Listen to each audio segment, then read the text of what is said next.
네, 수요일에 잠금 해제 시간입니다. 간밤 미증시가 3일간의 상승세를 어느 정도 이제 좀 멈추고 보합권 혼조에서 마감을 지었습니다. 오늘 국내 시장도 양지수 온도차를 좀 나타내고 있는 상황인데요. 코스피 지수는 현재 거의 보합권 상태에서 등락을 거듭하고 있습니다. 2733선에서 움직이고 있고요. 코스닥 지수는 오늘 잠깐 상승 전환하기도 했지만 지금은 0.56% 정도 내려가면서 870선 아래에서 움직입니다. 오늘 시장에서는 또 어떤 섹터가 주목을 받고 있는지 종목에 대한 이야기 풀어보도록 할게요. 이 시간 레몬리서치 김민수 대표님과 함께합니다. 대표님 안녕하세요. 안녕하십니까. 네, 먼저 저희 머니맵 통해서 전반적인 흐름부터 짚어보도록 하겠습니다. 오늘은 종목들의 표정이 그리 밝지는 않은 것 같습니다. 반도체 관련주들로 좀 쉬어가고 있죠. 간밤에 미국에서도 반도체주들이 쉬어가기 때문이고요. 2차전지 쪽에서는 LG 에너지 솔루션, 삼성 SDI, 엔캠 정도만 빨간불이 켜져 있습니다.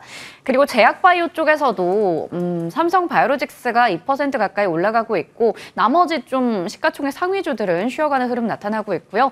오늘 오랜만에 이렇게 또 시장의 대형주들 부진하다 보니까 밸류어 프로그램 관련해서 은행주가 좀 괜찮아 보입니다. KB금융신한지주, 하나금융지주 등등이 빨간불 켜고 있고요.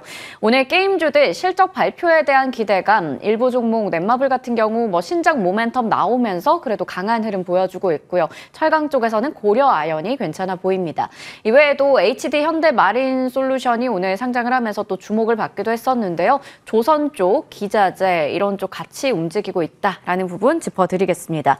자, 그러면 먼저 개장 특징주로는 조금 전에 말씀드렸던 HD 현대마린솔루션 체크해 보도록 할게요. 25조 원이라는 어마어마한 증거금을 모으면서 역대급 최대어로 또 기대감을 모았던 종목입니다. 일단은 오늘 상장하자마자 따따블에 대한 부분은 좀 기대감이 좀 식긴 했는데 일단 40% 정도 강세를 보이고 있어요. 이게 상장을 하고 나서 뭐 오늘 시세 단순히 하루 정도 우리가 보는 것보다는 상장의 그 의의를 또 체크해 보는 게 중요할 것 같은데요. 최근에 조선 쪽 이쪽은 이제 선박에 대한 수주 계속 늘어나고 친환경 선박에 대한 중요성 많이 커지고 있습니다. 어떻게 좀 평가하셨는지 궁금하거든요.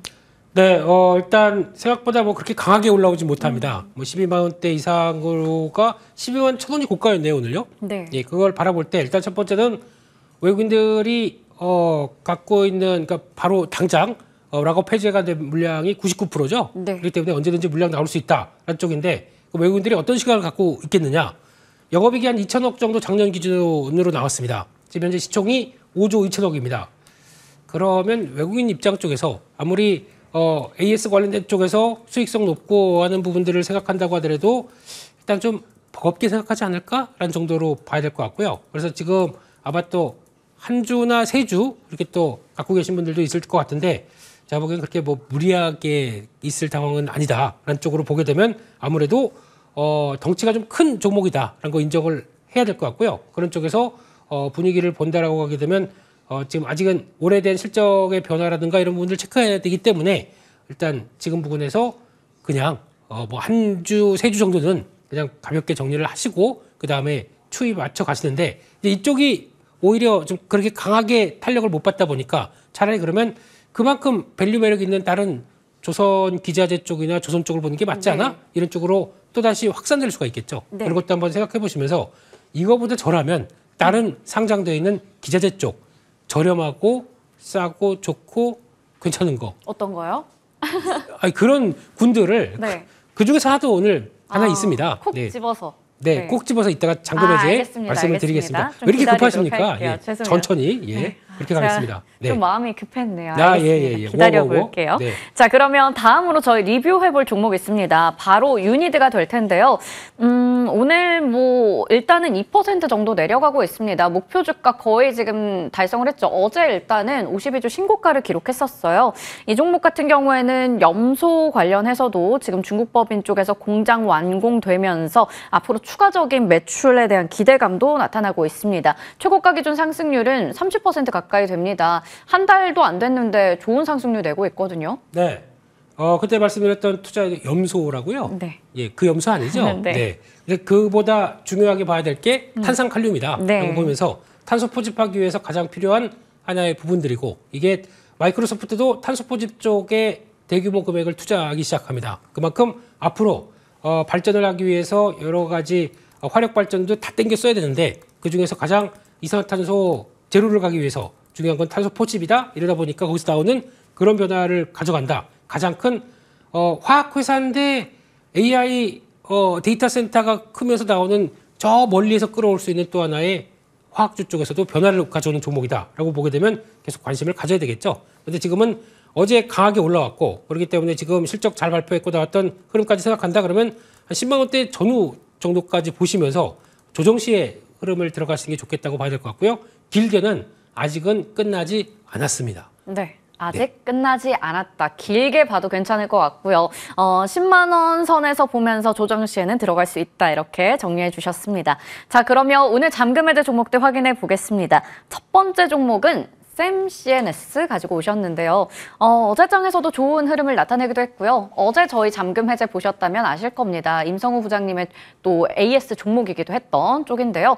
많이들 요즘에 이쪽 얘기를 하시는 거 보니까 그만큼 중요해 보입니다. AI 반도체에 있어서 히든카드라고 하는데 첫 번째 투자 포인트 열어보도록 할게요. 자, 반도체가 계속해서 진화하고 있습니다. 반도체, AI 반도체 계속 수요도 늘어나고 있는 상황이고요. 네. 어제 했다고 해서 좀 하기 싫은 느낌도 그건 살짝 아닙니다. 예. 네. 그 좀 약간 삐진 느낌도 있는데 그래도 하겠습니다. 네, 알겠습니다. 이 회사가 또 주력으로 하고 있는 쪽이 프로브카드 네. 쪽에 들어가는 세라믹 STF라고 하는데 핵심 부품이죠. 네. 이쪽이 왜 부각을 받냐면은 요즘 같이 HBM은 이제 앞으로 중요해집니다.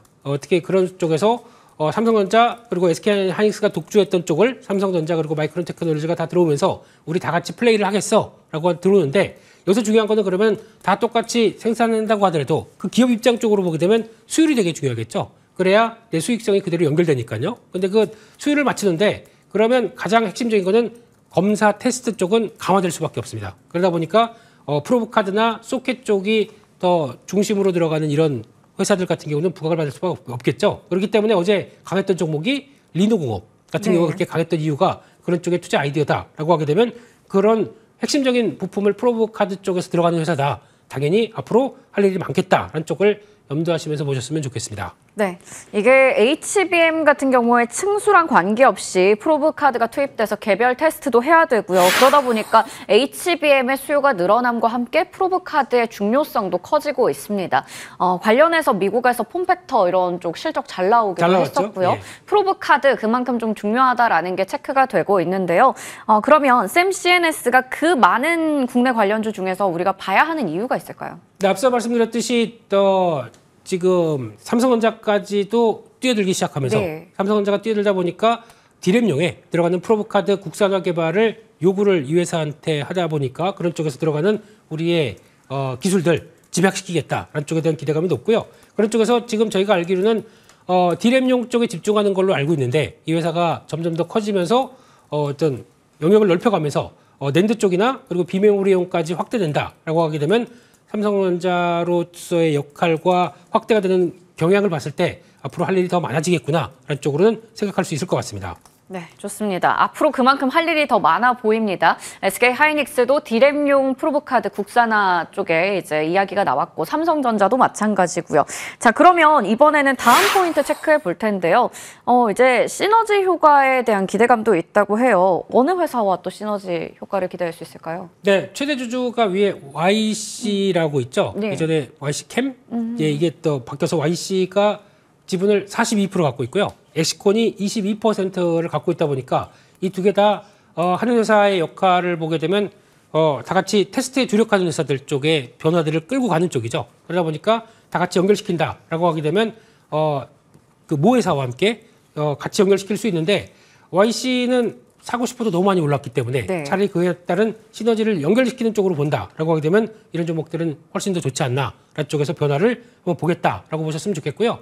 그런 관점 쪽에서 아무래도 이에 따른 변화를 이끌어가면서 실적에 대한 변화를 기대하는데 작년에 적자였습니다. 당연히 업황이 안 좋다 보니까 적자였었죠. 근데 올해 턴어라운드가 기대가 되면서 1분기 실적의 변화 가능성이 높다라는 쪽들도 한 번 더 확인했기 때문에 변화가 나올 것 같은데 하나 주의해야 될 게 CB가 좀 있습니다. 네. 오버행 이슈죠. 이게 생각보다 조금 물량이 많습니다. 그래서 500만 주 넘게로 알고 있는데 여기서 이제 중요한 거는 단가가 이제 리픽싱이 통해서 나온 가격까지 생각한다 그러면 하청 5,000원대 중반이다 보니까 가격이 압박은 들어올 수는 있겠지만 아마 보통 CB 전환할 때 보게 되면 거의 한 뭐 40% 정도 수익 보고 나올 30-40% 수익 보고 나오는 경우는 별로 없기 때문에 그게 아마 주가가 더 올라가서 저희 쪽으로 신고가 영역 이내에 좀 강하게 나온다. 그럼 그때는 변화가 나올 수 있겠죠. 그건 염두를 하시면서 일단 주가에 대한 오버행 이슈도 잠재적으로 있다는 것도 한번 또 요인으로 한번 말씀을 드려야 될 것 같습니다. 네, 오버행 이슈도 우리 고려할 요소로 좀 보고 있어야 될 것 같고요. 샘 CNS 오늘 말씀해주신 부분에서 일단은 실적에 대한 부분까지 체크해봤습니다. 적자 이후의 턴어라운드에 대한 기대감도 나타나고 있고요. 자, 그러면 이제 가격 전략 체크해보도록 할게요. 어느 정도의 목표 주가 바라보세요? 네, 일단 지금 최근에 패턴은 나쁘지 않고요. 거래량 증가하면서 나오는 부분들 나쁘지 않아서 아마 지난번 고점이 9,280원인데 네. 이 정도 어느 정도 확보가 되면서 성과 나오면서 이제 실적이 변하는 모습들까지 확인된다. 그러면은 거의 10,000원 근처까지는 가지 않을까라는 쪽으로 바라보고 있는데 그게 이제 한 9,800원 정도 목표가를 삼을 수 있을 것 같고요. 근데 그런 정도쯤 되게 되면 혹시나 이제 오버행 이슈가 그때는 발생할 수 있겠다라는 쪽에서 올라가면서에 대한 변화들은 체크하셨으면 좋겠고요. 손절가는 7,150원으로 말씀드리겠습니다. 네, 목표 주가는 전고점을 넘어설 수 있는 9,800원, 손절가는 7,150원으로 확인해 봤습니다. 자, 다음 종목이 바로 제가 그렇게 기다렸던 종목인가요? 조선기자재. 그렇다면 가격이 싸고 좀 우리가 접근할 만한 게 뭘까 참 궁금했는데 KSP입니다. K조선의 슈퍼사이클이 시작되면서 또 조선기자재 낙수효가 기대되잖아요. 첫 번째 투자 포인트 열어볼게요. 자, 먼저 조선 업황이 많이 개선이 됐습니다. 네, 이쪽은 저보고 조선 기자재를 얘기하게 되면 그냥 STX 중공업인데, 네. 근데 그래도 확장시켜서 나간다라고 하게 되면 엔진이다 보니까 엔진이 왜 중요한지는 몇 차례 말씀드렸죠. 네. 거기서 들어가는 엔진 부품 관련된 쪽에서 엔진 밸브류 관련된 쪽에 강점이 있고요. 이 회사도 단조합니다. 단조 쪽에 대해서 들어가는 엔진 밸브 쪽, 엔진과 관련된 쪽에서 단조도 같이 연결되는 부분들이겠죠. 그러다 보니까 과거에 또 말씀드렸던 태웅 생각도 나네요. 예, 그런 쪽과 연결될 수 있는 부분들이기 때문에 그런 역할을 하고요. 거기다가 조선업황이 좋아지기 시작하면서 나오는 변화하면 당연히 흐름들이 이끌어 가는데 항상 보게 되면 조선 엔진 쪽이 먼저 실적에 대한 분위기가 좋아지기 시작하는데 그보다 조금 더 그 부품을 먼저 발주를 해야 되겠죠. 그러면 엔진 부품 좋아지고 엔진 업체 좋아지고 조선이 좋아지는 이런 관계로 봤을 때는 가장 먼저 턴어라운드 했다라는 쪽으로 바라보면서 긍정적이라고 바라봐야 될 것 같고 게다가 또 친환경 조선 사이클 이쪽도 지금 시장에서는 국제회사기구 쪽에서는 계속 이제 압박이 들어올 수밖에 없기 때문에 그리고 또 알아서 벌써 이제 엔진을 바꾸는 추세가 나오기 때문에 거기서 이제 보통 얘기하는 그동안의 벙커 CU가 아니라 이중 추진선 쪽에서 LNG를 많이 쓸 걸로 또 예상을 하고 있거든요. 그렇기 때문에 그런 쪽으로 교체 수요가 나온다라는 쪽들도 엔진 업체 쪽으로는 또 하나의 수혜가 될 수 있겠다라는 쪽도 바라볼 수 있을 것 같습니다. 네, KSP가 선박 엔진의 이제 핵심 부품 쪽 사업을 담당하고 있는데 아무래도 이런 선박 엔진 업체들 쪽에서 수주 잔고가 늘어나면서 같이 또 수주 잔고가 늘어날 수 있거든요. 네, 그렇습니다. 수주 잔고도 체크를 해야 되겠죠. 이런 어떤 사이클 산업 쪽의 또 네. 특징이 되면요. 네, 그런 쪽으로 봤었을 때 수주 잔고가 2020년도 100억대다가 지금 흐름 보게 되면 쭉 올라옵니다. 작년이 한 590억까지 올라오는 모습들이 보여지다 보니까 벌써 이제 사이클이 돌아온다, 물 들어온다 확인이 되는 구조라고 봐야 될 것 같고요. 그런 차원에서 일감이 많아질 것 같기 때문에 벌써 증설을 해놨겠죠. 그렇기 때문에 올해 하반기에 1공장, 3공장 쪽으로 증설을 한 부분들이 효과가 나올 것이다 라는 부분들도 체크하셨으면 좋겠고요. 그러다 보니까 아까 단조 관련된 부분들과 함께 연결시켜 보게 되면 항공이나 철도 쪽에서도 우리 성과를 내겠다는 쪽으로 약간 신사업 쪽으로 추구를 하고 있는데 그만큼 캐파가 되니까 이런 일을 하겠죠. 그런 쪽에서 조선에서 벗어나서 좀 더 확장되는 기조들도 한번 체크를 해보자 이렇게 말씀드리겠습니다. 네, 조선뿐만 아니라 항공이나 철도 산업 쪽에서도 뭔가 새로운 먹거리들 찾고 있는 것 같습니다. 사업을 다각화하고 있다라는 부분도 짚어주셨고요. 자, 그러면 이번에는 실적에 대한 부분 체크해 보도록 할게요. 과거와는 확실히 조선 산업이 좀 다르다라는 평가를 계속 받고 있는 상황이고 그러다 보니까 이런 슈퍼 초호황기에 이 조선 기자재 실적에 대한 기대감도 크게 나타나고 있잖아요. 네. 작년 4분기에 실적의 턴어라운드가 확인됐다고 말씀드렸었죠. 그러다 보니까 작년 4분기 영업이익이 한 40억대가 들어왔고 그러면 올해 40억 이상씩 또 찍히기 시작한다 그러면은 당연히 올해는 여기서 영업이익이 한 170억 정도까지 예상을 하고 있는데 한 47% 증가하는 수치죠. 근데 이게 아마 조금 더 늘어날 수도 있겠다라는 쪽으로 바라보게 되면 아마 이 부분에 대한 흐름들이 시총과 비교해 보게 되면 이제 1,600억대다 보니까 확대가 되면서 나오는 부분, 그리고 또 2025년까지 또 레벨업 되는 부분까지 생각한다 그러면 아직까지 조금 더 갈 길이 멀지 않았느냐라는 쪽에서 추가적인 실적 변화 확인하는 게 중요할 것 같습니다. 네, 추가적으로 실적에 대한 부분도 체크해 볼 필요가 있을 것 같고요. 자, 이번에는 가격인데 앞서 싸고 좋은 종목이라고 하셨는데 가격이 거의 전고점과 그리 크게 차이가 나지 않아서 이게 싼 게 맞는 건가 약간 들어가기 어려울 것 같기도 하고 또 삐지실까 봐 걱정도 되고 좀 그렇거든요. 네, 뭐 출연자 삐지는 것까지 걱정하십니까? 예, 그런 건 아니고요. 네, 추세적으로 들어왔었을 때 실적 나오는 거 비해서 지금이 추세가 또 꺾인 거 가지고 또 싸다고 볼 수는 없지 않습니까? 그렇기 때문에 추세가 안정돼서 움직이는 가운데 다음 레벨업이 되게 되면 지금은 그렇게 부담되는 가격이 아니겠다라는 쪽으로 바라보셨으면 좋겠고요. 그런 관점 쪽에서 일단 지난 고점대가 4,350원 요거 보고 그렇게 얘기하시는 것 같은데요. 네, 거기는 넘어갈 가능성이 높다라고 알겠습니다. 바라보고 있고 네. 목표가는 5,500원대 정도로 말씀을 드리고 싶고요. 손절가는 3,500원으로 말씀드리겠습니다. 네, 좋습니다. 충분히 이 가격은 또 넘어설 수 있기 때문에 그만큼 또 자신감을 가지고 말씀해 주시는 것 같습니다. 목표 주가는 5,500원이고요. 손절가는 3,500원으로 알아봤습니다. 오늘도 좋은 종목들을 좋은 자리에서 말씀해 주신 것 같아요. 레몬리서치 김민수 대표님과 함께했습니다. 고맙습니다. 감사합니다.